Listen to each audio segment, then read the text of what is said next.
Fernando, seja muito bem-vindo. Tudo bem com você? Tudo bem, Thalita. Muito obrigado por esse espaço. A TVT é um canal de referência. E, gente, eu estou vendo que a audiência está muito grande. Vamos sentar o dedo no like. É importante engajar as mídias alternativas de esquerda. Perfeito, obrigada por ter feito esse aviso. É isso, pessoal, curtam a nossa transmissão, tá bom? Agora, Fernando, me explica como que você usa tudo isso que a gente estava comentando até agora aqui no programa, inclusive, né? Governo Bolsonaro, o genocídio que está sendo praticado de fato nesses últimos anos. Como você usou tudo isso como contexto ali do seu livro, né? Como trama do seu livro, que é uma ficção. Explica pra gente. Na verdade, é uma história real com personagens fictícios, né? Então, são personagens que, por exemplo, tem uma personagem indígena, que é a soma de todas as mulheres indígenas que nós conversamos, mas ela vai contando e os nomes são todos verdadeiros. Bolsonaro, Lula, Dilma, enfim, Temer, né?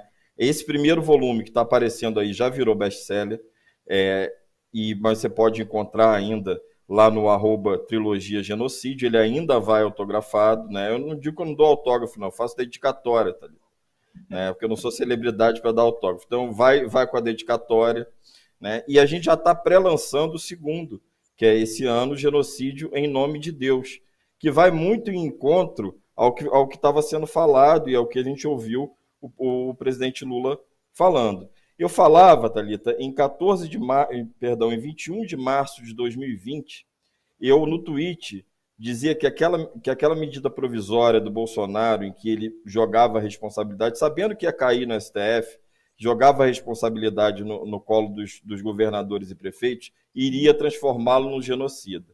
Thalita, eu apanhei da esquerda, eu apanhei da direita, não, genocídio é um termo muito forte e tal, enfim. Para você ter uma ideia, esse livro, se você adquirir, todo o resultado financeiro, ou seja, todo o lucro, vai tanto para o MST, Movimento dos Sem Terra, como para os quilombolas, por meio da Aquilerge, e para o Instituto por Direitos e Igualdade.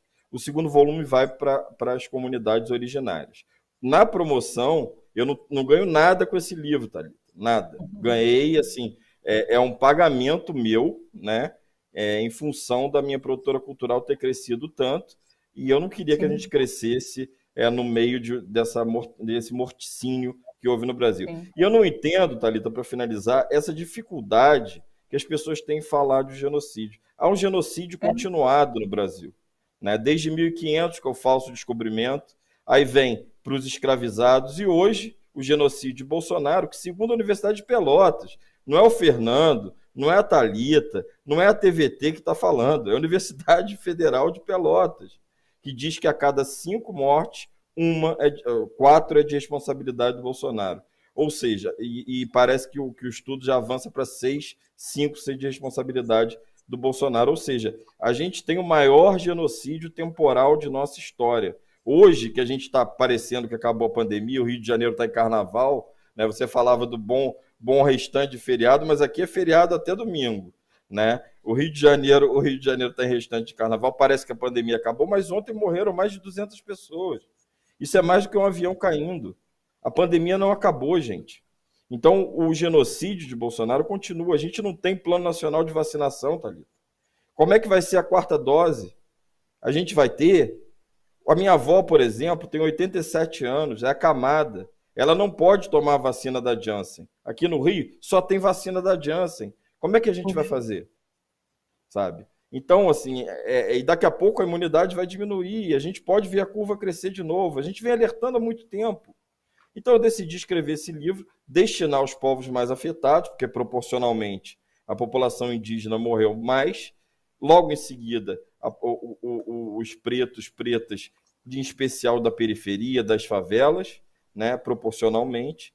E a gente tinha que fazer alguma coisa. Eu decidi usar a arma que eu tenho, porque a minha arma é uma caneta, nunca uma arma, né, Thalita? Sim. Ô, Fernando, você cantou essa bola que o segundo volume traz essa questão da fé, né? Eu queria que você adiantasse um pouquinho para a gente. O que que você pretende falar, né? Qual é a narrativa desse segundo livro?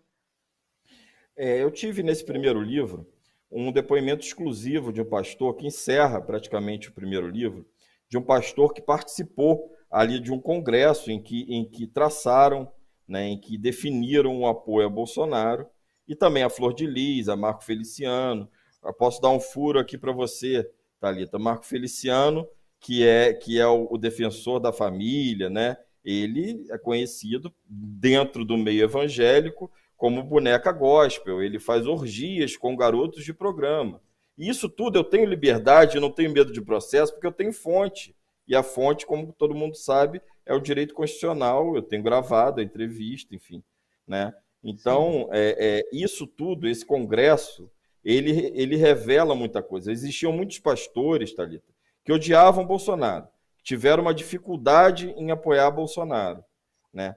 E aí, quando apoia Bolsonaro, e hoje, assim, a gente sabe que tem uma queda grande aí, né? Mas naquela época, principalmente, em especial no pré-pandemia, os que eram contra o Bolsonaro, se você falasse alguma coisa, você estava falando contra o ungido de Deus. Mas ele, de Messias, não tem nada, nem o nome. Ele ganhou o nome de Messias não por sobrenome do pai, porque ele deu tanto trabalho ao nascer que quase matou a mãe. Não que a gente ache que a mulher que morra no parto seja assassinada pelo filho, mas ele deu tanto, no caso dele, ele quase matou a mãe mesmo, né? Então ele ganha esse nome de Messias, né? Jair Messias Bolsonaro. Então, juntou o útil ao agradável. Você vê hoje o Malafaia dando piti com a questão do STF. E é tão claro isso, Thalita, porque eu estava vendo o programa inteiro aqui no bastidor. O Mendonça, ele tem que se explicar como evangélico. Ele não tem que se explicar como evangélico, ele tem que se explicar como jurista da maior corte do país. Sim. Né? Então, a que ponto a gente está vivendo, e está próximo de viver, né, ou já está vivendo, um Estado Islâmico às avessas, em que se você não é evangélico, você não pertence ao Brasil, você tem que ser fuzilado, você tem que ser morto, enfim. E aí a gente traz essas denúncias e traz o tempo todo, também no segundo volume, passagens bíblicas, né, que contrapõem o discurso de Bolsonaro, porque o livro ele é corrido, né, Thalita? Você vai receber um de presente que eu vou te mandar, eu vou comprar para ajudar os movimentos, né, e vou te mandar de presente. Você vai ver, ele é corrido, ele não tem capítulos, mas ele é entrecortado entre falas de Bolsonaro, né, e de outras figuras, né? E é muito interessante, porque isso foi também uma saída jurídica nossa, Thalita. Se a gente não colocasse coisas que saíam na imprensa, por exemplo, Rádio CBN, veículo da Globo, que diz que a Polícia Civil do Estado do Rio de Janeiro trabalhou por muito tempo, isso vai estar no segundo volume, né, para quem adquirir vai poder ler, com a ideia de que Carlos Bolsonaro estava no veículo em que executou Marielle Franco, que tinha um terceiro mau elemento, como eu chamo, isso todo mundo sabe. Agora, que era Carlos Bolsonaro, a Polícia Civil investigou por muito tempo, e isso está na Rádio CBN. Vocês podem ir ao Google, vocês vão descobrir. Isso não é furo de reportagem minha. Tem alguns furos que são, outros não, Thalita. É interessante, né, Fernando? Só para finalizar, realmente a gente tem mais 3 minutinhos, mas a gente costuma dizer aqui que essa história brasileira, né, tudo isso que a gente vive hoje é digno de um livro, é digno de um filme, de fato, né? Porque existem histórias que a gente passa a comentar aqui e não acredita que seja real. Outro dia eu estava conversando com o Altamiro Borges, né, na quarta-feira, se eu não me engano, ontem, também conhecido como ontem, e ele disse assim, ele lembrou aquele dia do fogo que aconteceu, né, há 2 anos, se eu não me engano, em que pessoas, fazendeiros botaram fogo ali no Pantanal para mostrar apoio para Jair Bolsonaro. E isso é de um absurdo tão grande que nem se eu lesse num livro eu ia achar que é realidade. Então, acho que assim, você faz muito certo em pegar tudo isso que a gente vive e transportar para um livro, para uma história, de fato, com personagens fictícios, mas isso, é digno de um livro. Eu só queria que você comentasse isso para fechar, porque foi uma ideia genial.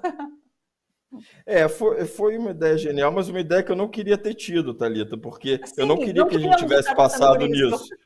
Exatamente. O Léo Stolpa, ele define o seguinte, Thalita, que se um alienígena chegar hoje ao Brasil, ele vai ler o livro e vai entender tudo o que está se passando. Por quê? Porque é uma linguagem simples. Eu recebo pessoas falando para mim que não liam o livro há 17, 18 anos e leram esse livro em 2 dias, apesar das 270 páginas quase. Então, Thalita, é isso. A gente precisava, eu precisava criar uma narrativa né, da palavra da moda, que precisava criar uma narrativa em que fosse uma novela contando os fatos reais. E é isso que o livro traz. Como no roteiro a gente escolhe sempre um recorte histórico, eu iria inicialmente falar só sobre a Covid e Bolsonaro, mas não era o suficiente. Até pelo que vocês falaram anteriormente. Era importante dizer a essa juventude que nasceu em 2000, gente, foi ontem, tem 22 anos hoje, que os governos Lula, os governos Dilma, tiveram erros, mas tiveram muito mais acertos, extremamente maiores os acertos. Então, esse primeiro volume, O Início do Fim, conta o final do governo Fernando Henrique, os governos Lula e Dilma e o pós-execução Marielle. O segundo já é primeiro ano do governo Bolsonaro e vai mais além. Então, Thalita, eu quero agradecer muito espaço à TVT. A TVT é um canal que eu admiro demais, assim, vocês são fantásticos, tá? E eu agora estou às terças-feiras, né, com Salve Cotter. Quem quiser adquirir o livro, eu acho importante dizer isso, Thalita, né? @Trilogia Genocídio ou no site da Cotter, cotter.com.br, né? E o Salve, a gente está com um programa no DCM lá terça-feira às 19 horas. Então, a gente já somos parceiros do Leandro, foi uma honra dividir aqui esse programa com ele e essa tua simpatia encantadora que nos traz para falar de um tema tão difícil. Eu agradeço demais o espaço, Thalita. Ô, Fernando, e volte. Gostamos muito da sua participação. Volte, inclusive, para comentar aqui notícias com a gente, porque é um papo gostoso. A gente gostou, nossa audiência gostou também de você. Então, volte mais vezes aqui no Bom para Todos. Pessoal, o site está aqui, cotter.com.br, tá bom? Para vocês adquirirem o livro. A hora que você quiser, Fernando, Thalita. beijo enorme. A hora que você quiser, me chama. Beijo. A hora que você quiser, me chama que eu venho. Beijo.